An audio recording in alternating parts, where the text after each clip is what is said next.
So you're wondering, why exactly would somebody want to ride a fixed gear bike, and why do so many people absolutely adore it? Why would somebody want to forego all the technological advancements of the last century, such as gears and brakes and a whole lot of other stuff that supposedly makes cycling better, in favor of something a lot more simplistic and, if we're being honest, primitive? What's up? I'm Zach Gallardo. I'm in Taipei and I'm not afraid of the coronavirus, and I don't even know if this mask is even doing anything. Today, let's talk about exactly why people love fixed gear riding, and I'll give you my reasons as to why I love it so much, and why, after a lot of careful consideration, I am retiring Fixie Points. I'm a little bit sorry. And remember to subscribe and hit the like button so YouTube knows to recommend you more fixed gear videos just like this one.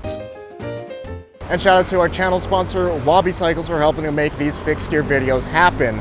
Most of the time I ride my bike, it's to get from point A to point B. But because my bike serves a utilitarian purpose doesn't mean it has to be an absolute bore to ride. It can actually be quite a lot of fun while serving its purpose. Wabi sent over their Thunder for me to build up and ride and see how it stacks up as the ultimate fixed gear commuter bike. Feel free to check that video out that I built right here in Taipei by clicking the card above. I've got some errands to run, I've got a bike to ride. Let's just go and talk about why exactly I love fixed gear cycling. All right, let's roll.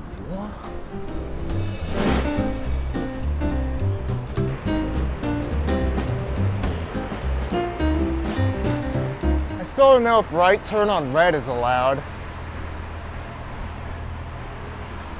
I'll be cheeky and take a sidewalk.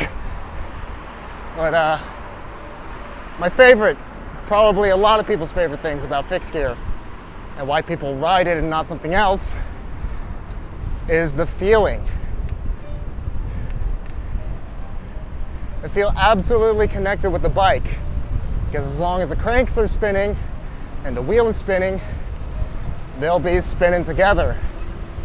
And it can sound pretentious, especially if you've never experienced the feeling of riding a fixed gear, but I really do think it is the purest form to ride a bike. Again, this is going to sound pretty pretentious if you don't know what riding a fixed gear is like, but there's something zen where it feels like you and the bike are one.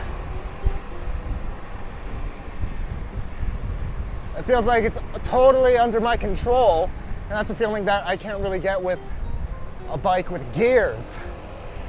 I want to vlog more, so I just bought this microphone to replace this train wreck of a microphone. If you're someone that wants to start making videos, feel free to drop me an email and just pay shipping for the mic and I'll send it out to you. Just know that the mic sucks. I may be preaching to the choir here, but I have ridden geared bikes and I found them quite boring. Geared bikes are great for most people, but they're just not my thing. Soma hired me to make a video for them, and they sent me this Soma Saga, spec'd out really nicely. While it was a really nice bike, coming from riding fixed gears, I just found the Soma Saga a bit boring. Everything on it just felt a lot easier, and I found myself coasting, both physically coasting and mentally coasting, a lot more than I would on my fixed gear. To me, a fixed gear and always pedaling and being connected to the bike is a lot more engaging. It's almost like the difference between driving an automatic versus driving a manual. I've never driven a manual car, but so maybe that's a bad analogy. It's almost like the difference between reading a book on your phone versus reading a real paper book. Yeah, it's a lot less convenient. It doesn't make a whole lot of sense in most situations. It just feels so much more tactile, and the experience, at least to me, feels a lot richer than riding on a geared bike, which is why it doesn't make a whole lot of sense. But the feeling that it gives, you can't get anywhere else. So I find myself only wanting to ride fixed gears just because I love it so much. And fixed gears are actually what made me fall in love with cycling in the first place. I've got some more errands to run and points to make, so let's head out. Please don't hit me with your car. Thank you. So how's your day going? I'm having a pretty fantastic day riding my bike. Let me tell you, Taiwan, you need to cool it. It's the middle of February. I'm sweating my pants off. Don't do it. Don't do it.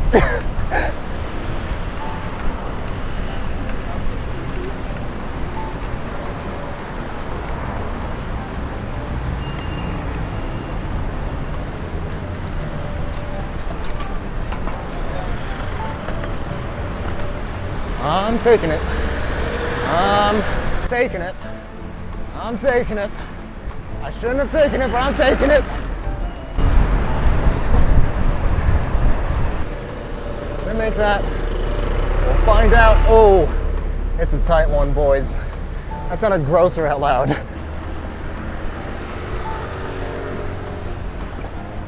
That's a bus.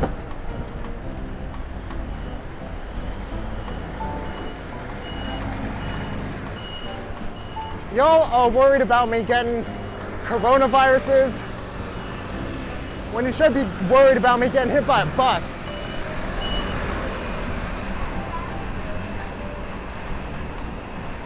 Some pretty sneaky buses out here with how loud the traffic is. All the scooters buzzing like a horde of bees.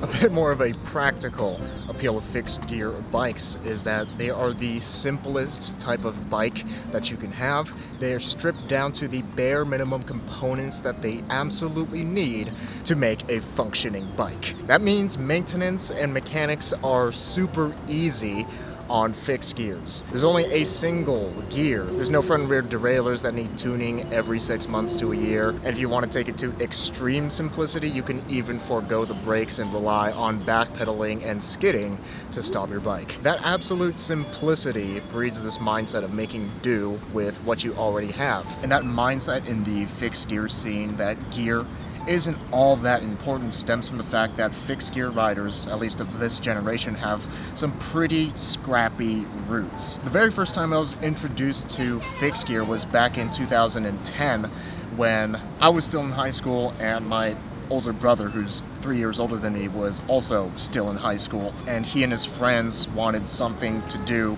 over the summer. So they started converting old road bike frames to fixed gears for as cheap as possible in my parents' garage, just so they could ride around the super boring cookie cutter neighborhoods of Sacramento, California, and have some fun riding bikes with friends. They didn't have the best gear, and I'm pretty sure some of their parts were just found junked behind bike shops. They didn't have the proper tools, but they had what was most important when it comes to cycling: the will to build bikes and ride and have a dang good time with friends. And this may be true among other disciplines of cycling, but it's something that I especially noticed amongst fixed gear riders. That the excuses for not riding our bikes or for not being strong enough riders become more about us as individuals and our shortcomings and how we can become better rather than focusing on our gear. For instance, whenever I ride with one of my friends back home in California, he always says, "Dang, I'm having a hard time keeping up. I need to ride more." Or if I'm having trouble getting up a mountain, I always think, man, I need to climb more, or I need to do some more one-legged squats because this mountain is kicking my butt. While having a nice bike and nice, well-performing gear is nice, it's not the most important thing. The most important thing is the will to ride the bike and the will to get stronger as a rider. I admit that it sounds pretty dumb and like hipster babble at this point, that fixed gear riding is a lifestyle, but in certain ways, it is. And I've adapted the principles of fixed gear riding to my own life, and I think that it's made me a better person, because the extreme simplicity of a fixed gear forces you to be adaptable. Riding up a mountain, or hell, even down a mountain on a fixed gear, you have to make do with what you have, or else A, you're not going to get up the mountain, or B, worse, you're not going to get down the mountain. I've got one gear, I've got to make it work, so there's nothing to do but to hunker down and push as hard as you can. And with only one gear, you're pretty much almost always going to be in the wrong gear ratio. You have to become comfortable with being uncomfortable and again, make do with what you have. Because fixed gears are of the most extreme simplicity as far as bikes go, I've even adapted that simplicity to my own life. I've pared down my possessions by a lot. I figured if I can get by with the least amount possible on my bike, I wonder how little I can get by with my life, and now I'm at a point where these are all my possessions. The extreme simplicity of fixed gears has helped me to develop this mindset of trying challenging things on a regular basis and seeing if I can do them.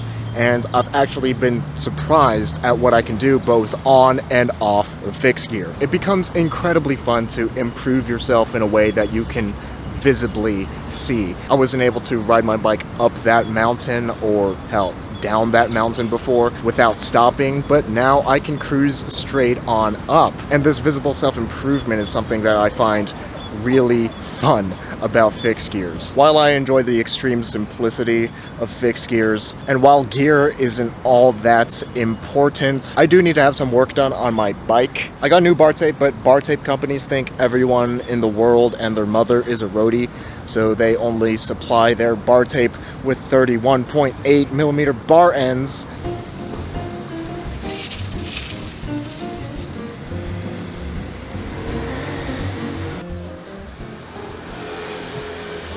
Hello? What's up? What's up? Man? I'm here. Good to see you. Yeah, you too. Long time no see. Yeah, right? I came Why? for the Taipei Cycle Show, which was going But to be... it's canceled. Yeah. So now I'm just here. Crazy. Yeah, so now I'm just It's here. fine. We can do something. Yeah. We're going back to more subjective and shallow things about fixed gear bikes that I love is they are by far the most beautiful bikes that I've laid my eyes upon. That simplicity really lends itself to clean, minimal lines, and this might sound a bit weird that I just can't get enough of. Although the bikes are incredibly simple and have the least amount of parts possible in some cases, fixed gear riders a lot of times get creative with our builds, and sometimes we treat speccing our bikes as an art form, where everything has to flow together and everything has to be very intelligently chosen for a functional purpose and for an aesthetic purpose. And apparently us fixed gear riders aren't the only ones that think that they're just really beautiful bikes. A few times when I was riding my bike, cars have pulled up to me at red lights and asked me if I was selling my bike just because they look so dope. I even like the look of fixed gears so much that just looking at my bike inspires me to hop on and ride. I don't care who you are, but riding your bike is a good thing.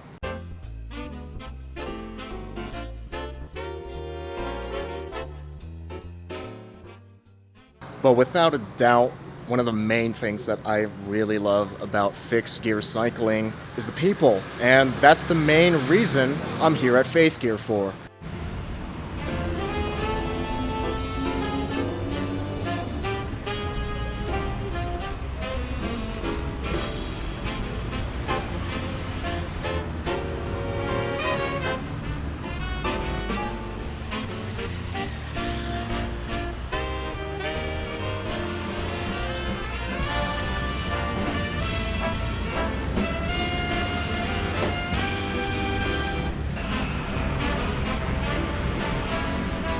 I've met a lot of really cool people through fixed gear cycling, and that's partially because it's very niche. Because fixed gear riding is so small in the grand scheme of the entire cycling world, there tends to be a strong sense of camaraderie between fixed gear riders. And I've even met a lot of really cool people while riding or at the bike rack just because we both ride fixed gear bikes. We'll start riding together, or we'll start chatting about our irrational love for fixed gear bikes that not a whole lot of people understand. Another reason we have such a strong sense of camaraderie is because you kind of have to be a bit of a masochist to enjoy riding fixed gears. It is less convenient and a lot of times more painful to ride than a geared bike. Because fixed gears are so simple, they're also incredibly limited, which forces you to confront your weaknesses as a rider and go through pain in order to grow. While riding in a group of fixed gear riders, the focus isn't so much on competition,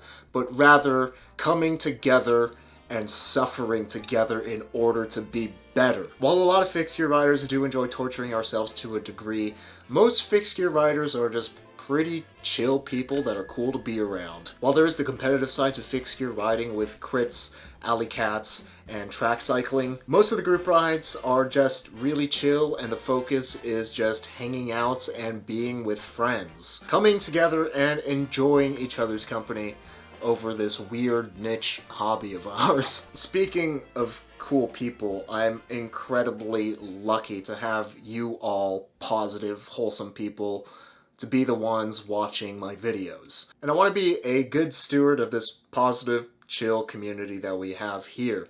And because of that, Fixie Points does not have a place on my channel. It goes against the goals of my channel. Even though the intention of Fixie Points is to say that your gear doesn't matter, the fact remains, even if we are just joking, we are coming together for a negative purpose.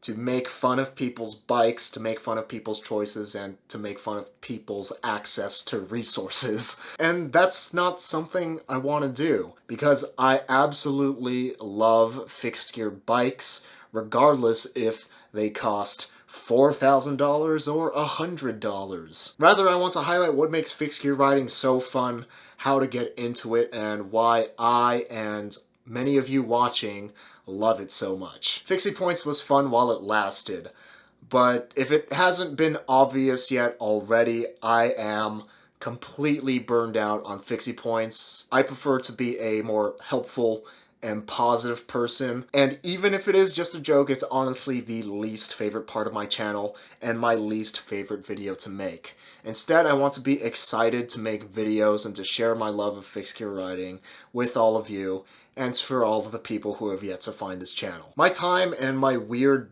platform that I have as a fixed gear influencer, I hate that word, will be much better spent making better, more helpful and useful videos than Fixie Points. Speaking of loving fixed gears, feel free to check out this video where I rode my fixed gear up a mountain and remembered why I love cycling so much in the first place. And Fixie famous shout out to Ryan Witt and Stanstrong108 for helping make these fixed gear videos possible through their support on Patreon.